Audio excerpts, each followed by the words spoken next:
Good morning. My name is Ags McMullen, and I'm a member of the church family here at Above Bar Church. Our reading this morning is from the book of Exodus, chapter 6, and you'll find it's on page 63 in the church Bibles in front of you. So that's Exodus, chapter 6, beginning at verse 28.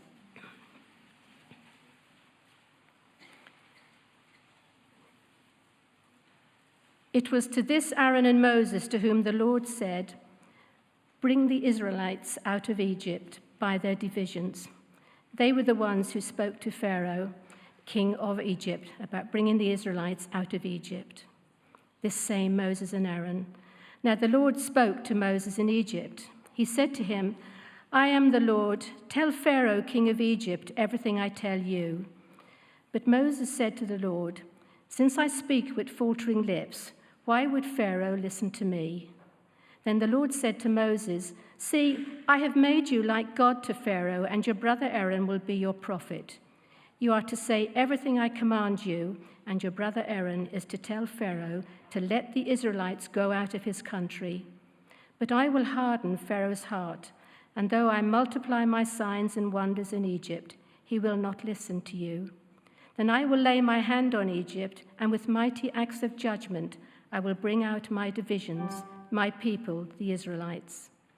And the Egyptians will know that I am the Lord when I stretch out my hand against Egypt and bring the Israelites out of it." Moses and Aaron did just as the Lord commanded them. Moses was 80 years old and Aaron 83 when they spoke to Pharaoh. The Lord said to Moses and Aaron, "When Pharaoh says to you, 'Perform a miracle,' then say to Aaron, 'Take your staff and throw it down before Pharaoh, and it will become a snake.'" So Moses and Aaron went to Pharaoh and did just as the Lord commanded. Aaron threw his staff down in front of Pharaoh and his officials, and it became a snake. Pharaoh then summoned the wise men and sorcerers, and the Egyptian magicians also did the same things by their secret arts. Each one threw down his staff, and it became a snake. But Aaron's staff swallowed up their staffs. Yet Pharaoh's heart became hard, and he would not listen to them, just as the Lord had said. Then the Lord said to Moses, "Pharaoh's heart is unyielding. He refuses to let the people go. Go to Pharaoh in the morning as he goes out to the river. Confront him on the bank of the Nile and take in your hand the staff that was changed into a snake. Then say to him, 'The Lord, the God of the Hebrews, has sent me to say to you, let my people go so that they may worship me in the wilderness. But until now you have not listened. This is what the Lord says. By this you will know that I am the Lord. With the staff that is in my hand, I will strike the water of the Nile, and it will be changed into blood. The fish in the Nile will die, and the river will stink. The Egyptians will not be able to drink its water.' The Lord said to Moses, 'Tell Aaron, take your staff and stretch out your hand over the waters of Egypt, over the streams and canals, over the ponds and all the reservoirs, and they will turn to blood. Blood will be everywhere in Egypt, even the vessels of wood and stone.' Moses and Aaron did just as the Lord had commanded. He raised his staff in the presence of Pharaoh and his officials and struck the water of the Nile, and all the water was changed into blood. The fish in the Nile died, and the river smelled so bad that the Egyptians could not drink its water. Blood was everywhere in Egypt. But the Egyptian magicians did the same thing by their secret arts, and Pharaoh's heart became hard. He would not listen to Moses and Aaron, just as the Lord had said. Instead, he turned and went into his palace and did not take even this to heart. And all the Egyptians dug along the Nile to get drinking water because they could not drink the water of the river.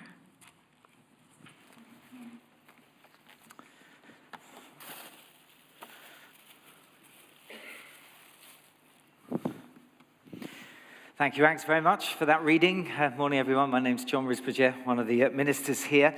We've got quite a big challenge on our hands because we're trying to get through all of Exodus 5 to 11 this morning. That's a lot of material to get through, so it'd be good if you got it open in front of you so we can move through fairly quickly.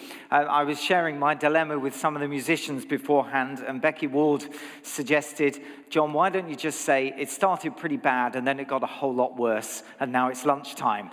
So I told her that if I took her advice, she'd become the most popular person in the church, but I'm not going to. Sorry, you won't get away with it quite that easily. Back in the new year, we decided we'd have a new attempt at building some bridges with some of the international folk in the city.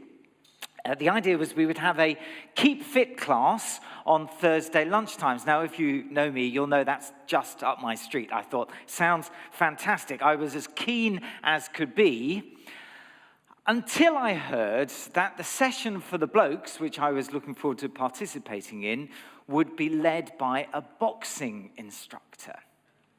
A boxing instructor in the church building? How is that going to work? I mean, who would be daft enough to think that the way that you would make international friends is to start off by punching them?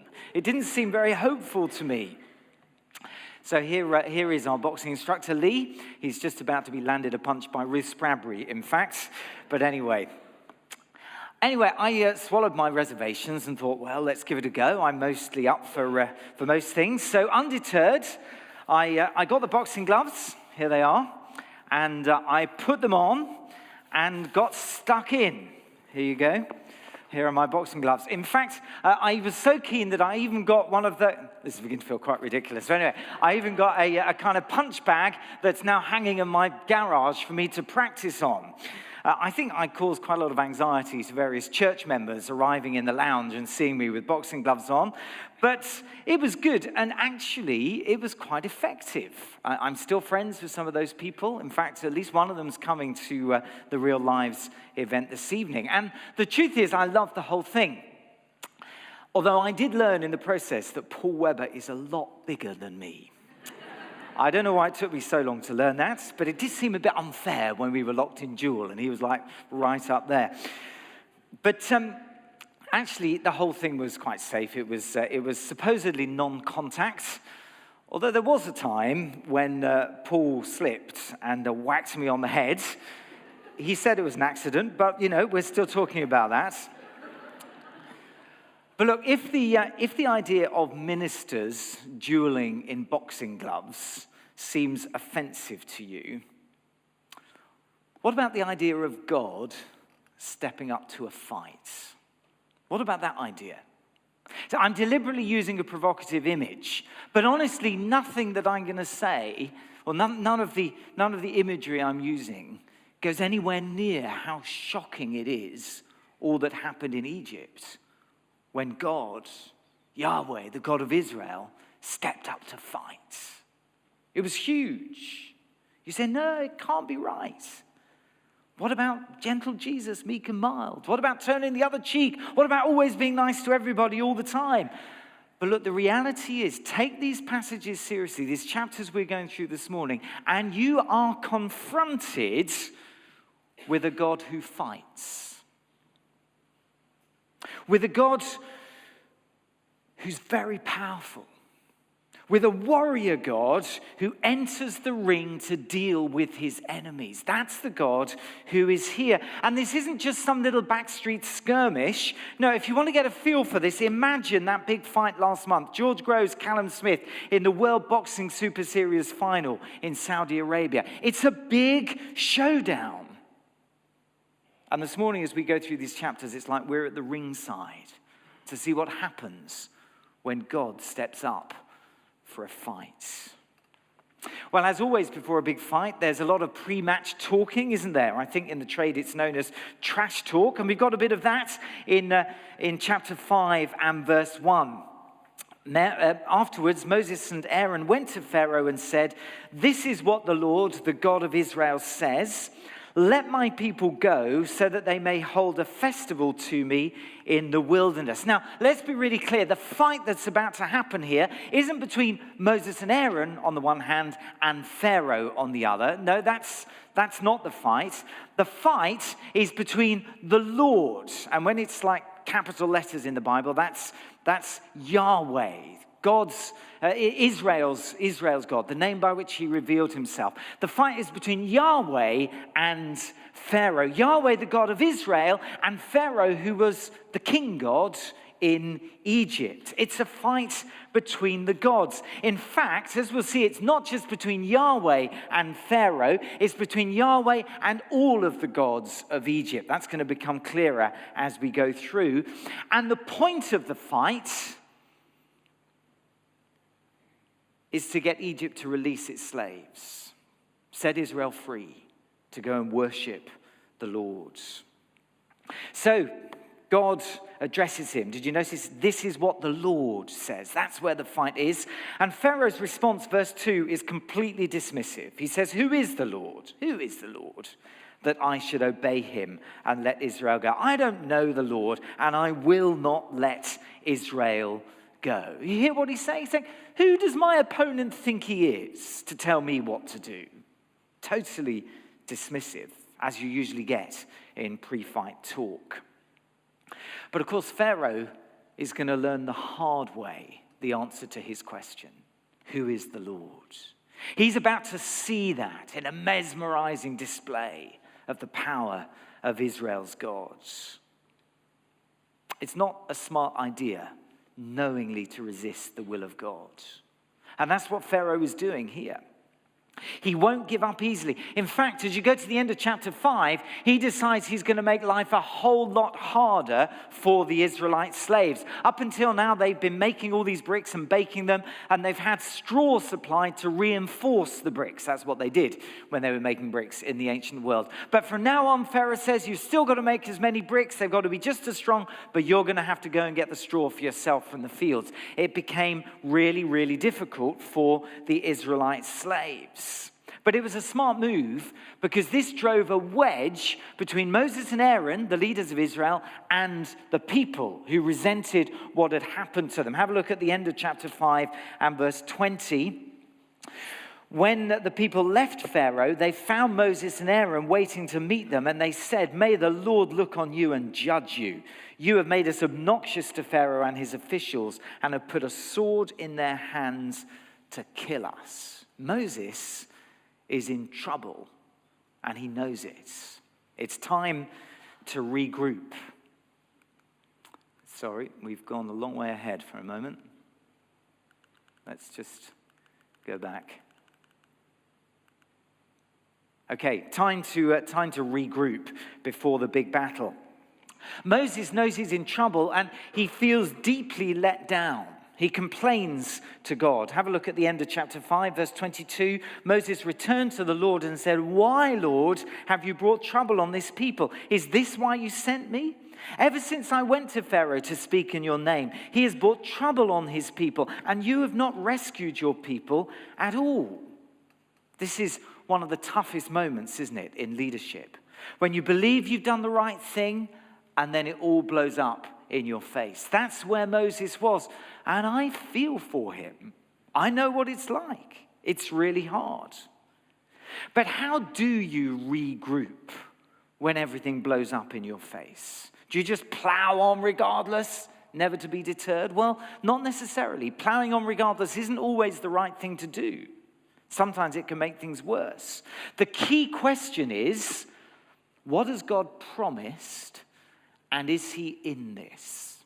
That's the key question to ask when everything's blowing up in your face. And about that, God leaves Moses in no doubt at all. Chapter 6, verse 1, the Lord said to Moses, now you will see what I will do to Pharaoh because of my mighty hand. He will let them go. Because of my mighty hand, he will drive them out of his country.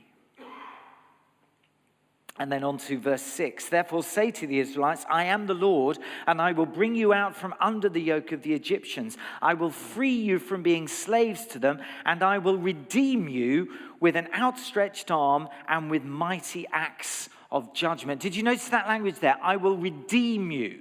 The language is of the slave market, going to a slave market and paying a price to set the slave free. And that's what God is about to do for Israel. But he's going to do it with this mesmerizing display of his power and his justice. End of verse 6, I'll redeem you with an outstretched arm. God is powerful, and with mighty acts of judgment. God is a just God.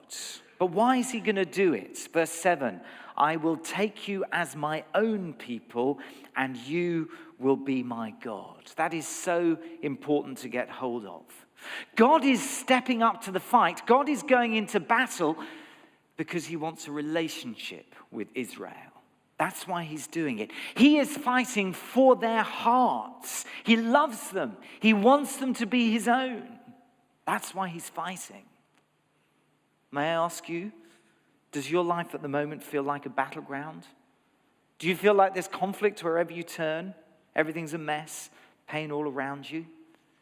Could it just be that God is fighting for your heart because he wants relationship with you, with me? Because he is like that. God is love. Nothing is more important to him than that. And when Israel sees God going into battle for them, they will see how awesome he is and how much he loves them. End of verse 7, then you will know that I am the Lord your God who brought you out from under the yoke of the Egyptians. And actually the Egyptians are going to see the same thing as well. Just flip over to chapter 7 and verse 3.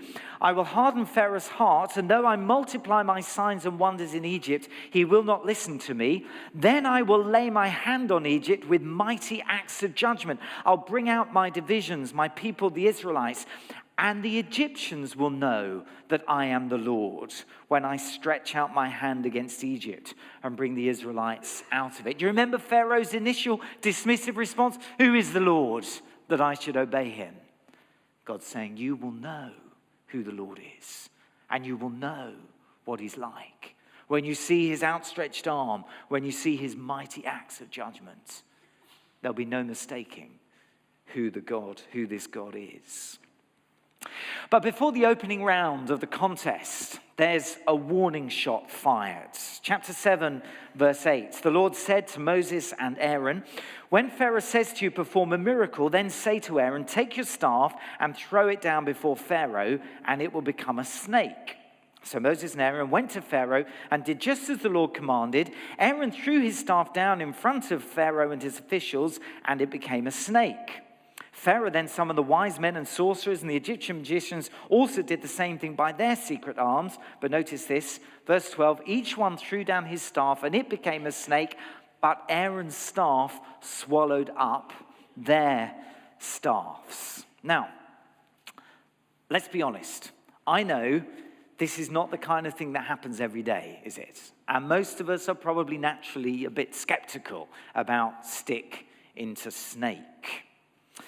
So let's be clear. This isn't actually the kind of thing that happens every day in the Bible either. This is like a huge moment. In fact, in the Bible's worldview, all of the rest of history is going to look back to this moment. It's that big. It's huge. Now, obviously, if you rule out the possibility of God, then you're going to rule out the possibility of anything like this happening. But that isn't exactly open-minded, is it?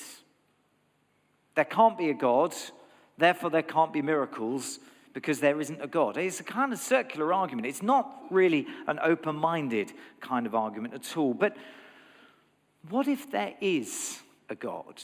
I know that's an if for many of us here, but what if there is a God, and a God who is powerful, and a God who cares about people? And what if this is a massive, massive moment in his plan for the world? Then is it so surprising that in this massive moment, a God of great power and great care would do something rather extraordinary? And to be honest, stick into snake is not a very big deal for a God who created the world and who would one day raise his son Jesus from the dead. There's very good evidence for that miracle, that God raised Jesus from the dead. Let that one by and stick into snake. It's not too hard, really, is it? No, we can take this seriously. But even if you're not yet convinced, don't miss the significance of what's going on. The staff into what? A snake, a serpent. A couple of resonances to pick up. Recognize this? The famous Pharaoh's headdress. What is it? A cobra, a snake. And then think right back to the beginning of the Bible. Think of the role that snakes played right in the beginning, symbolizing the presence of temptation and evil. Put those two together and you begin to see what's going on here. Pharaoh's regime is an embodiment of evil and oppression. But remember what happened to all those snakes that Pharaoh's magicians produced. They got eaten up by Yahweh's snake.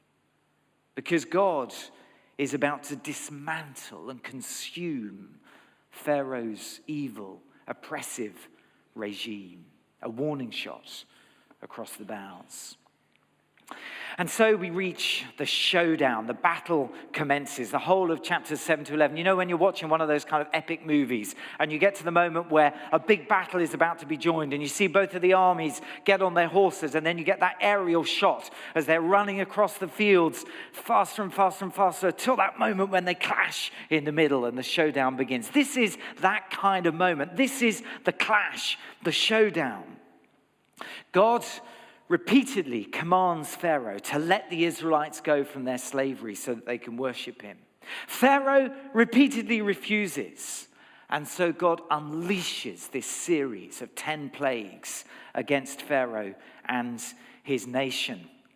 Here are the plagues listed up. I'm not going to read them out to you. Although for parents here, you might like to know that the kids are developing kind of mnemonics to help them remember. Here's one. Come up on the screen. Big Fred gets frying and burns his large dad's dinner. Okay? Alison made that one up. If you're a parent here, ask your kid what was their mnemonic to remember the plagues. Could be some interesting lunchtime conversation. Ask what they learned as well. But if we look a bit more closely at the plagues, we'll find there's a pattern to the way that each of them is introduced, which actually divides the first 9 plagues up into 3 kind of cycles of plagues. You can see up on the screen there. And the first in each of those cycles is introduced by God telling Moses to confront Pharaoh in the morning. That's the telltale sign, the confrontation. The next stage in the confrontation is beginning. And then there's the final plague, the devastating plague on the firstborn at the end. So the first cycle, the opening salvo, blood, frogs, and gnats. And as far as I can see in this cycle, Yahweh, God of Israel, is claiming supremacy over Egypt and its gods. So first of all, the River Nile turns blood red and the people can't drink from it. That's a big deal because the River Nile was the life of Egypt. They depended on it. But think about it. Pharaoh had drowned Israel's babies in the Nile. And now the Nile is beginning to turn against him. There's a kind of poetic justice that we're going to see several times here.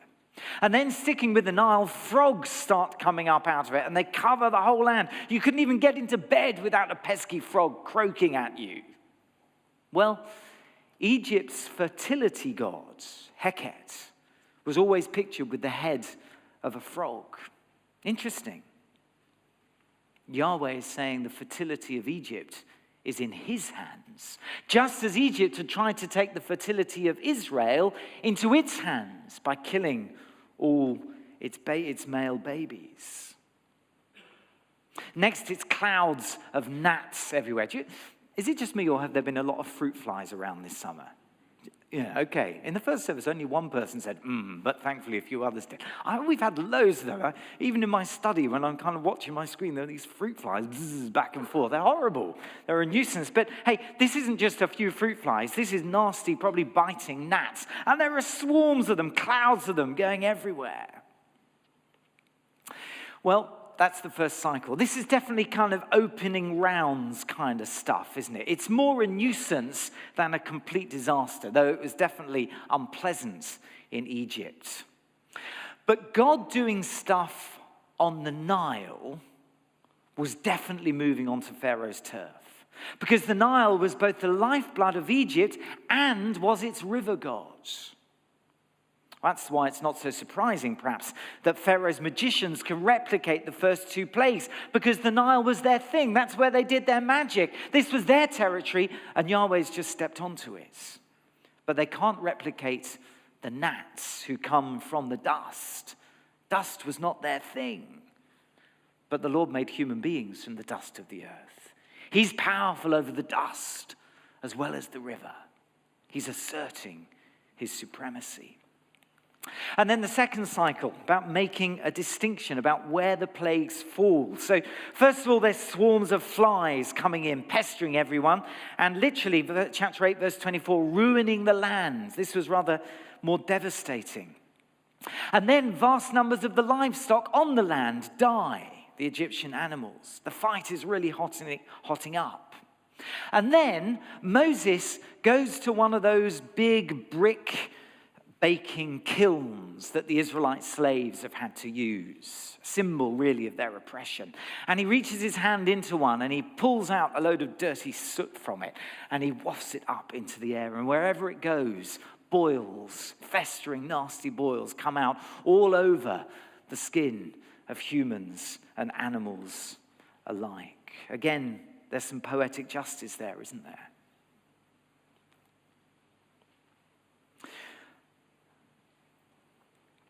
Pharaoh is still refusing to release his slaves. But all the way through this cycle, as the fight intensifies, the plagues come on the Egyptians, but not on the Israelites.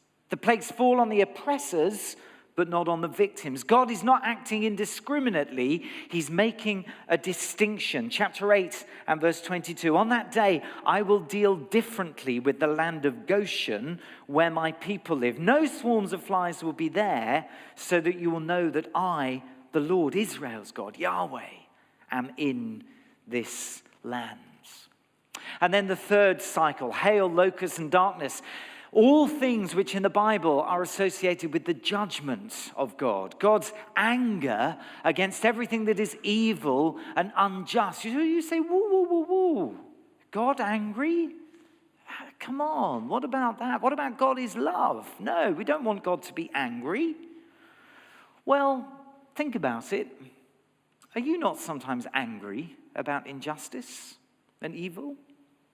And when you are angry about injustice and evil, do you feel guilty about that? I don't think so. No, we recognize it's right for us to react against that which is evil and unjust. It's a shame on us when we don't. Why then would we be so surprised that God is angry about the same things? In fact, he's rather more angry because he's much more morally discriminating than we are.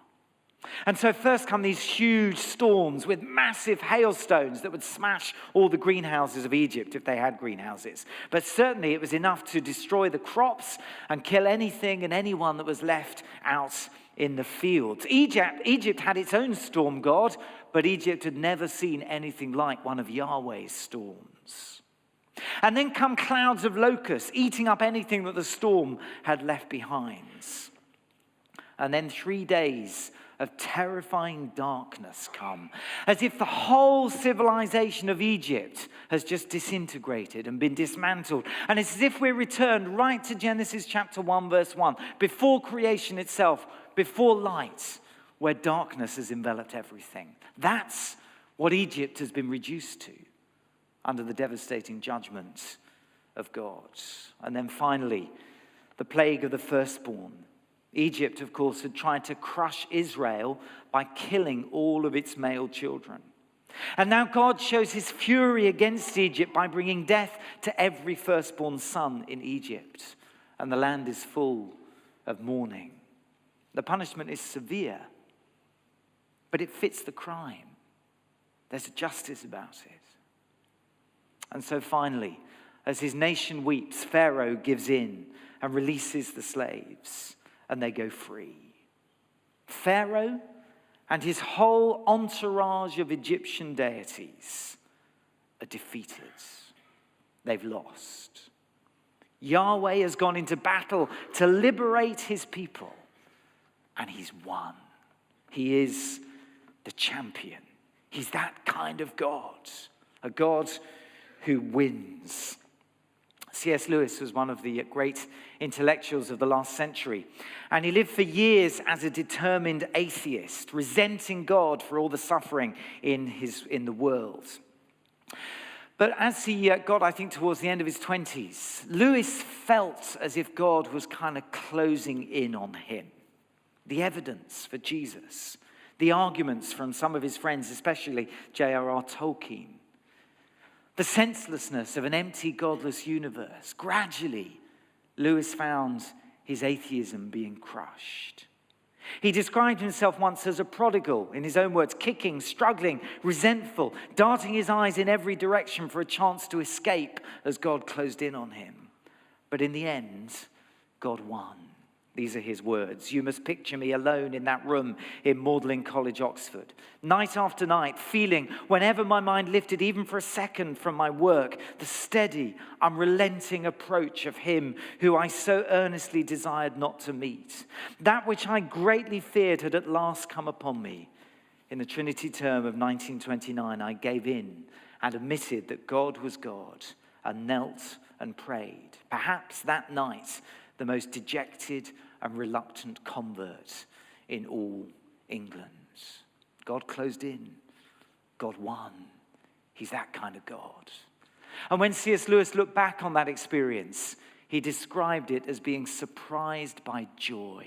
Because the God who he had resisted all those years colored his life with beauty and sweetness and kindness and grace. God wins. Just have a look at chapter 9, verse 13. The Lord said to Moses, get up early in the morning, confront Pharaoh. This is the beginning of a cycle, remember. Confront Pharaoh and say to him, this is what the Lord, the God of the Hebrews, says. Let my people go so that they may worship me.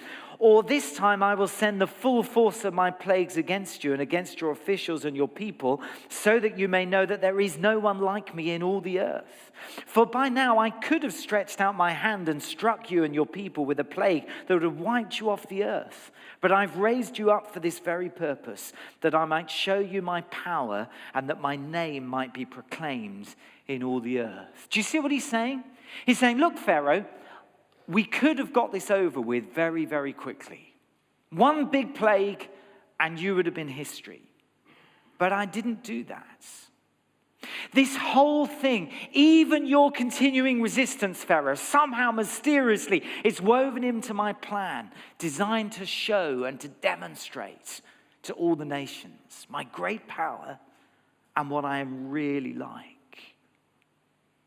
And that's what's happening in these plagues. He is showing who he is, showing that he's powerful over the whole of creation, light and darkness, water, dust and air, insects and animals, life itself. He's powerful over creation. He's also powerful over the gods. Pharaoh, the king god, the Nile, the river god, the fertility god, the god of storms. Yahweh is king over the natural world and the supernatural world as well.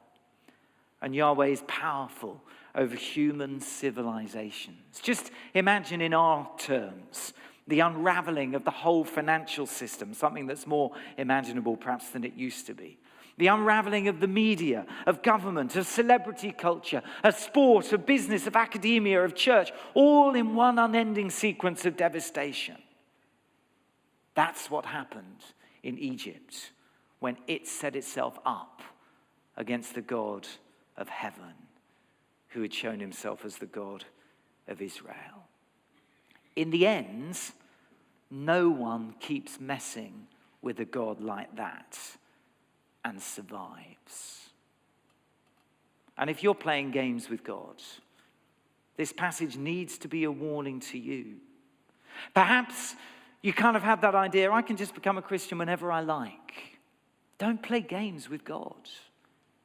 If he's come to you in Jesus, calling you to himself, don't play games with him. You don't know if you can become a Christian later. Listen to him now.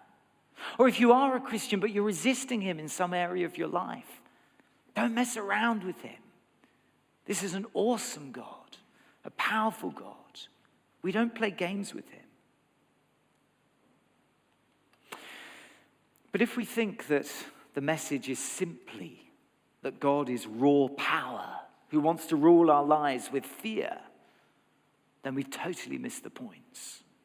He is awesome. He is the champion. He does win. He will win. But what is he fighting for here? He's fighting to set a slave people free. He's fighting to make that people his own people. He's fighting to make them his worshippers. He is fighting for love, because that's what he's like. And though, like Pharaoh, we too resist him, sometimes resenting his intrusion onto our turf, pushing him away because our own hearts are held captive by what the Bible calls sin, that determination to put ourselves at the center and push God away. Yet nonetheless, God has gone into battle to fight for our freedom, to fight for us. Because this awesome God became a human being in his son Jesus. And he carried all of that sin of ours on his shoulders as he went to the cross to pay the punishment for us. Apparently he was overwhelmed and destroyed by it all as he died in agony in the sun. And yet death could not hold him. And on the first Easter morning, he smashed his way out of the grave, decimating the power of sin and the devil and death itself, and rising to life as the champion of the world. It's true that you don't want to mess with a God like this. But it's also true that he wants to use his power not to crush you, but to set you free. Free to know him, free to worship him, free from the stuff that messes you up, free to be the person that he made you to be. Are you messing around with God? Resisting him? Trying to run against his will for your life? This morning, God is confronting you with his power and his majesty. This isn't a game. It's time to stop. To stop hardening your heart, to stop resisting what God's saying, and to humble yourself before the cross of Jesus Christ, asking him to forgive you, to give you a new start, and to set you free to be the person he made you to be.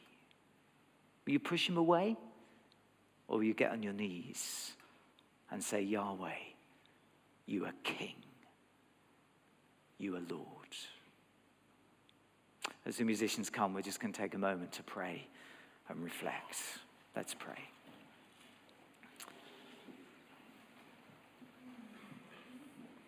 And so, dear God, awesome and powerful, majestic God,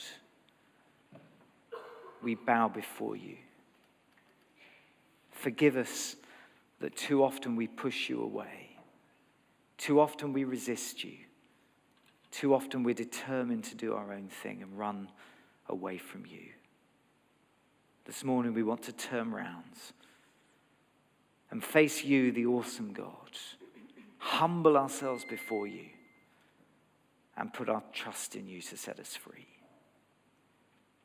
Receive us, we pray.